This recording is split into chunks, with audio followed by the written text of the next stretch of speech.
Hey, this is Anney. And Samantha. And welcome to Stuff Mom Never Told You, a production of iHeartRadio's How Stuff Works.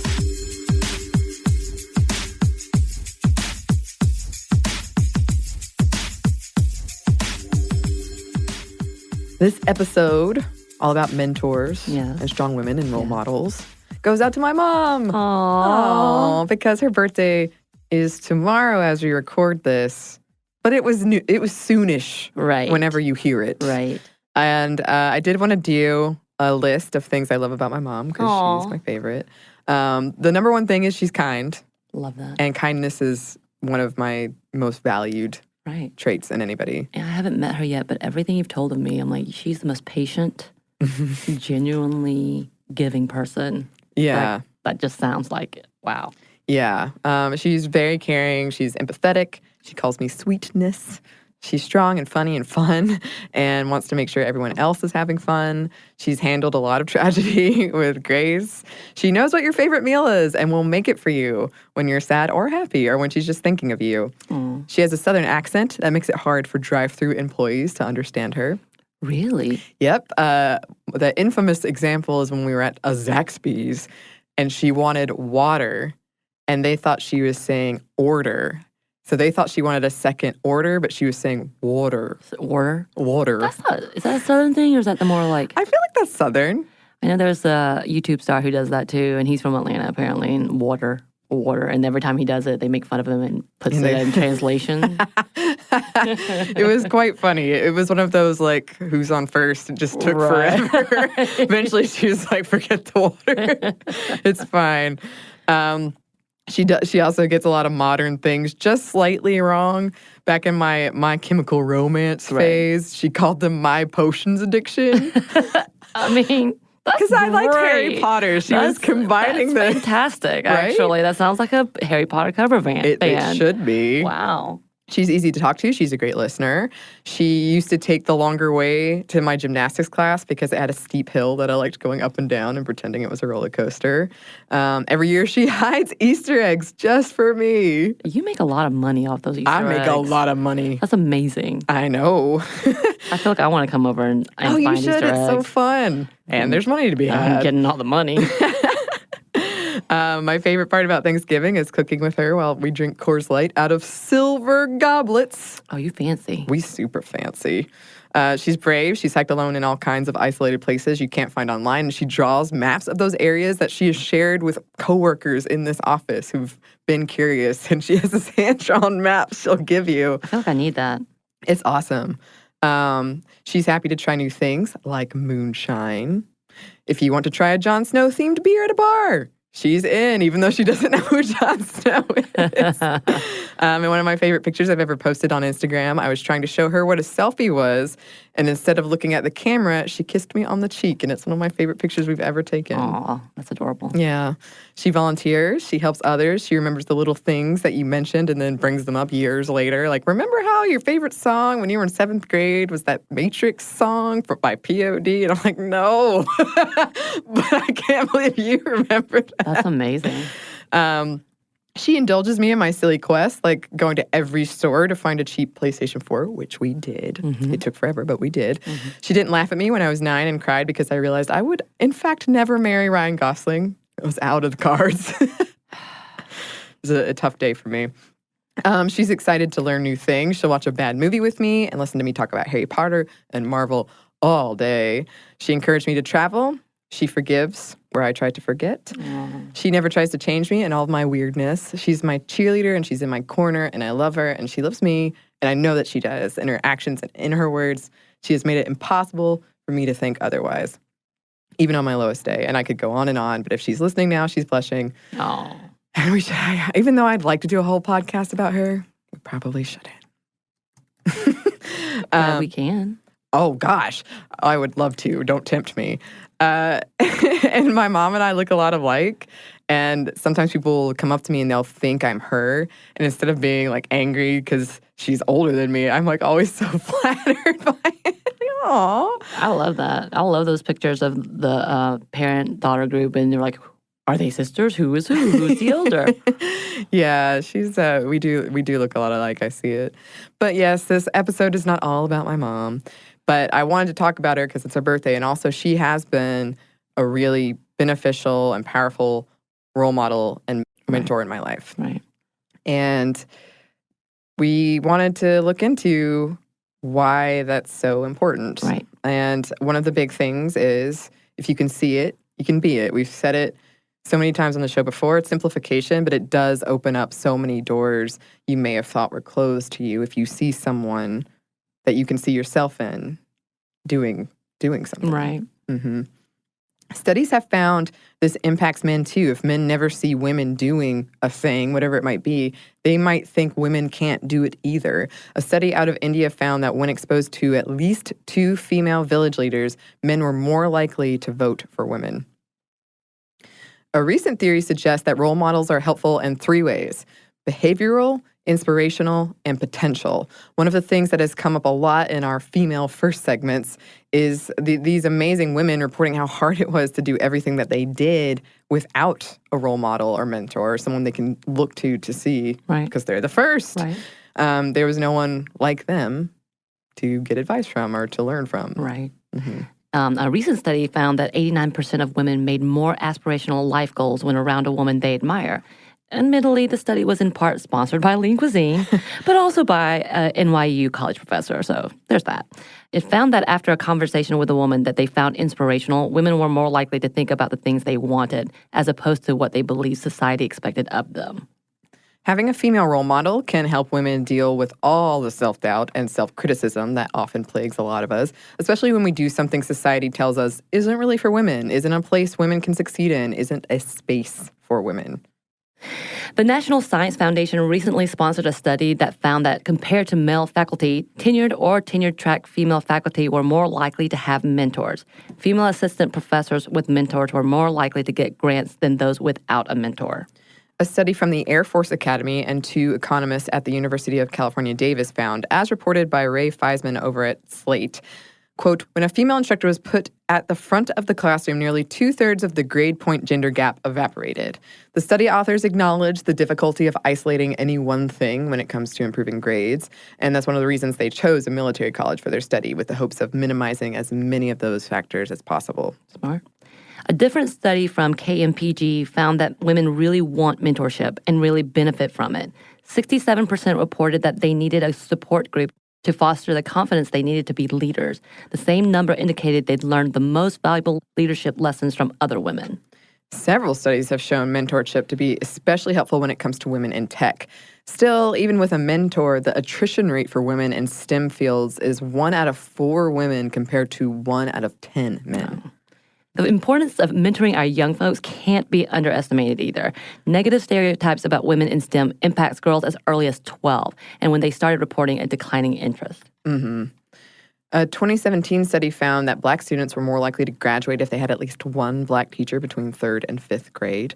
Other research found that women are more likely to enroll in upper-level classes when they've had experience with a female role model in that field, even a minor one. And women can relate to issues faced by other women, being the only one in the boardroom, salary negotiations, or being spoken over. Men can totally be good mentors for both men and women, too. However, one of the interesting side effects of the Me Too movement is that, according to some studies, more than half of male managers are now nervous and avoidant when it comes to working closely with women.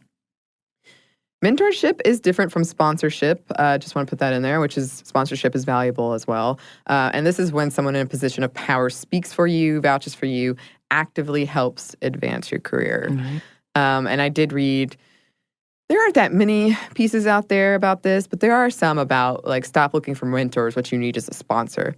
You could probably benefit from both. Right. But, mentor, when we say mentor, a lot of what we're talking about is informal, although companies do have formal programs. And if this is something you're interested in, totally check it. Mentorship is an involved process, which is a relationship beyond than just, let me help you with this one thing. Yeah. And I know for my kids, having a mentor, it makes a vast difference. Someone that they can turn to, someone they trust, someone that they can help them in times of needs without feeling judged. And that's a lot of the mentorship, is not judging, but helping. And I know, according to one study, one very important study about adolescents, the likelihood of them reoffending or going down a negative path is lessened if they have one positive influence or mentor in their life, and it makes a vast amount of difference in their future. Yeah, so pretty important stuff. And we have some more important stuff to talk about, but first, we have a quick break for a word from our sponsor.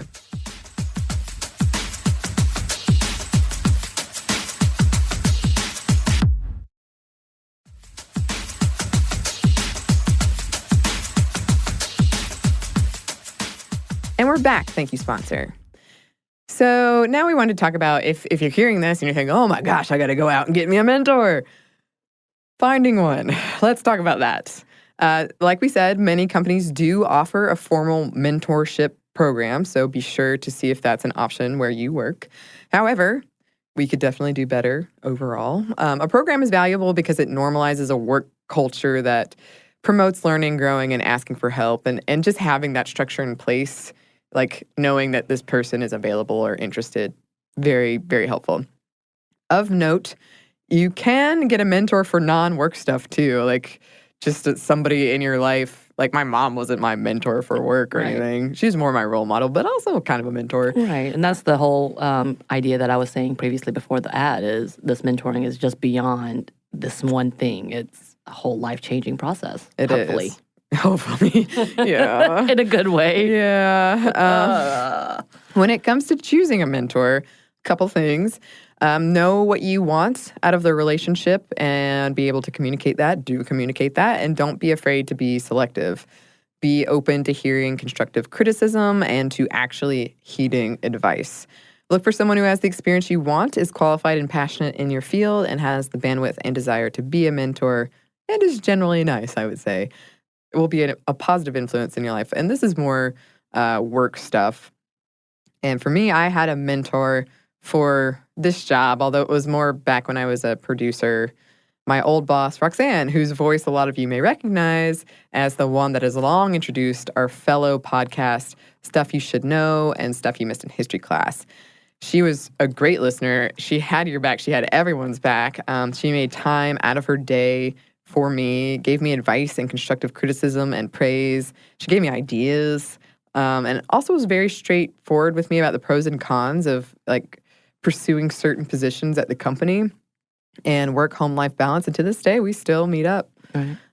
Very valuable relationship to me. I think when it comes to this job, technically you, Lauren from Savor, as well as Caroline with Unladylike, are my mentors of what the hell am I doing? And checking in. I'm like, is this good? Is this bad? Am I just completely off the chart and trying to do what I'm doing and all of that? And it's been really nice to have because I could not imagine trying to do this and being like, yeah, I know what I'm doing, because I don't. And that's another good point is it doesn't have to be, I think when people think of mentors, they think of someone 50 years older than you. Way older and like way more qualified. And it doesn't have to be that way at all. Right. And we'll come back to that too. Right. Surveys and studies show plenty of women are willing to be mentors. So why is mentoring among women so relatively rare? The consensus seems to be women are afraid to ask, or for some reason or another aren't asking. Well, of course, time commitment is a big thing as well. If you want to be a mentor, or if you want a mentor, don't be afraid. You probably know a woman in your life happy to step in to fill that role. Yeah. It's one of those things. It doesn't have to be a super formal. It can be, right. But it doesn't have to be. Sometimes it does feel like it's kind of stalkerish. I'm like, hey, I really like what you're doing. You want to be my mentor? Well, you just, if you say anything in that voice, it feels a little stalkerish. You didn't like that voice? I'm just saying, maybe your approach needs, I'll mentor you about this later. About how to also, as I'm staring at you like this. Yeah, there's like an eyebrow thing happening. Yes. Which is funny because my eyebrows really can't move. Well, they're doing something right now. They're doing something creepy. Way to go, Samantha. Yeah, we'll discuss this after the podcast. And this brings us to how to be a mentor. According to a DDI World Study, women shy away from being mentors for three main reasons. Women don't ask other women to be mentors, a lack of time on the part of the mentor, or women don't feel they have an appropriate level of expertise to mentor, which is that damn imposter syndrome again. And mentoring, it's not a one-way street. It's not only helpful for the mentee, but for the mentor as well. It's a mutually beneficial relationship, or it should be. As a mentor, you'll improve your listening skills. You'll learn. You'll become more compassionate and empathetic. You'll push yourself to do better. I was a mentor in college and on and off informally in my career, and I found it to be super rewarding. And I know I felt some anxiety in being a mentor, that I wasn't good enough, didn't know enough. And yeah, I know I'm not the only one that feels like that. But the value of just having someone there listening, a person you can talk to, don't underestimate that. Like, if you can do at least those things, Right. that's a pretty good foundation. I remember once, and I hope no one judges me for this, but I jokingly told a mentee of mine, I guess in what was a very serious tone, there is no fate but what we make. And I was exhausted, and advice is hard when you're tired, and I'm a nerd, and I really just I was kidding. But weeks later, she came up to me so grateful for my great advice. And yeah, that was a quote from T2 Judgment Day. But it helped her. Terminator, who knew? I hope she never sees that movie and feels such crushing betrayal. She stole that line. Well, I didn't know what she was talking about at first. I'm like, oh, what advice? And then later I was like, oh, no. And yes, you should do better than that, better than spouting quotes from James Cameron movies. But don't let yourself be too scared away from being a mentor because you're not perfect. I mean, to be fair, you may be, and you just don't know it. That's true. When you form some types of relationships, it becomes kind of that way where you're there to help. And it could just be, I'm your good friend, but I'm coming in and checking in. Of course, there's a balance, but you may be mentoring someone without knowing you're mentoring someone. That's totally true. There's so many people in my life that I don't know if they realize the huge impact they had. Exactly. And one of them, someone I met in China, I was so sad I had to leave. I was so sad. And she said, very simply, sometimes people come into your life exactly when you need them, and then they have to leave. And I still think about it to this day. I was like, right. She knew. But she probably has no idea I still think about that. Another thing, a lot of the key things a mentee wants to learn from a mentor isn't so much technical, but more kind of personal, not personal, but communication skills, negotiation, leadership. So if you're thinking, oh, I can barely do this job myself. Right. That was me. I'm not putting that on anyone else. But when I first started editing, I thought that a lot. A lot of people are more like, how do I talk to my boss? Or how do I sell these skills that I have? How do I communicate better? How can I be a better leader? And how can I delegate? Things that aren't necessarily so skills/job based. I will say I just used you for that literally 10 minutes ago. She did. She did. So advertise your willingness to mentor. If you're in STEM, volunteer to speak to schools, volunteer working with students. Yeah. I think there's a lot to be said. I know in colleges they offer older students with younger students to help in different types of fields or whatnot. So that's always good to do as well. Yeah, and I had that program in my school when I was in elementary school. And Zoe... if you're listening, Zoe, I remember you, and you really inspired me. So I very much see the benefit in things like that. Some tips once you find a mentor-mentee: have structured meetings with set times, frequencies. This is more for the formal stuff. Come prepared with goals and objectives as the mentee and homework as the mentor. And that doesn't have to be write this thing out, but more maybe we'll focus on this and you can work on this, or read this thing, or whatever it might be. You like the homework, huh? I do. I used to ask for extra homework. I was such a nerd. You were. What? You were? I was. Just were? Samantha. I embrace it now. You are. Technically, I'm too, just in different ways. Yes. and visibility of how women work, which for a variety of reasons like children or elder care may be different than men, is really, really, really, really, really important. Yeah, and my most recent meeting with someone who I wouldn't say she's my mentee, but she kind of reached out to me and was like, hey, I'm interested in pursuing kind of what you're doing, and can we sit down and talk? And I was very upfront with like, I love my job, but it means X, Y, and Z. It's for my home life, it means this. And like just being open about what it really takes for you to do what, especially in a job like this where there's kind of a public aspect to it. Like, what does it take to get to where we are right now? Right. And that's honestly exactly why I come to you and come to people who have been in this field for a very long time. I'm not going to pretend like I know what's going on. And it's okay. You know your weaknesses, you know your strengths. Improve your weaknesses, and this is how you do it. You seek it out, and it's better to know, obviously, than not know. And it's better to admit that you don't know. So how do I find help? And kind of like how I'm doing, I don't necessarily have an individual mentor. I literally seek people out in their specialties and or in their expertise because I know I can get this from you. Just kind of like how people come in seasons. They have attributes and things that you don't know, which makes it an amazing thing, which is what I love about meeting new people. You find different things that you're like, oh, wow, I can learn from that. Right. Do it. Oh, absolutely. And I think one article I read kind of going off of that said you shouldn't be looking for mentors, but friend-tors. Exactly. And so that's another way of looking at it if you're not into this whole idea of like a more structured mentorship, or you're just, I don't want to say embarrassed, but maybe like a friend-tor is an easier thing for you to pursue. I mean, for me, I have a huge trust issue in general, and I'm so much better now. But that was part of the thing is like, how do I trust you in all these aspects? And I don't want to be disappointed, or I don't want to disappoint you, all of those levels. And being able to kind of bring people in your groups and lovingly do these things and then come back with the fact, like, I don't know this aspect. Again, let's talk. And you teach me about this. Yeah. And then kind of the same thing with, my expertise is social work. So I do get the, hey, you're a social worker, so. Yeah. And as annoying as that can be, I understand why. And it's actually very appropriate and smart. Yeah.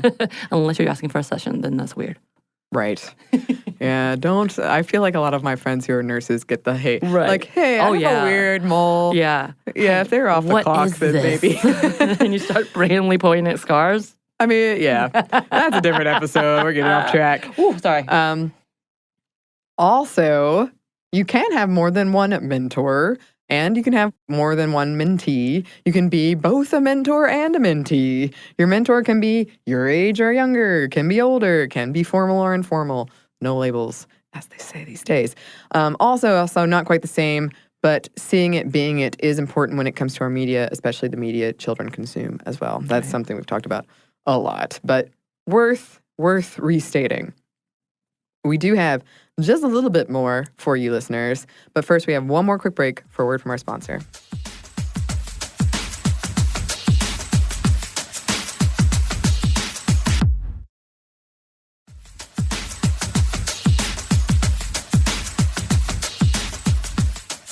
And we're back. Thank you, sponsor. And we wanted to touch briefly on why this matters, even though I think it's been sprinkled throughout this episode already. One, there are more men named Dave than there are women total on the list of CEOs of the FTSE 100 companies. Really? More men named Dave. Just also, I think name Steven, Dave. too. Like, there were a bunch of names I saw on different websites. No Roberts? I don't remember if I saw Robert, but Dave stuck out. Dave. Dave. Mm-hmm. Damn it, Dave.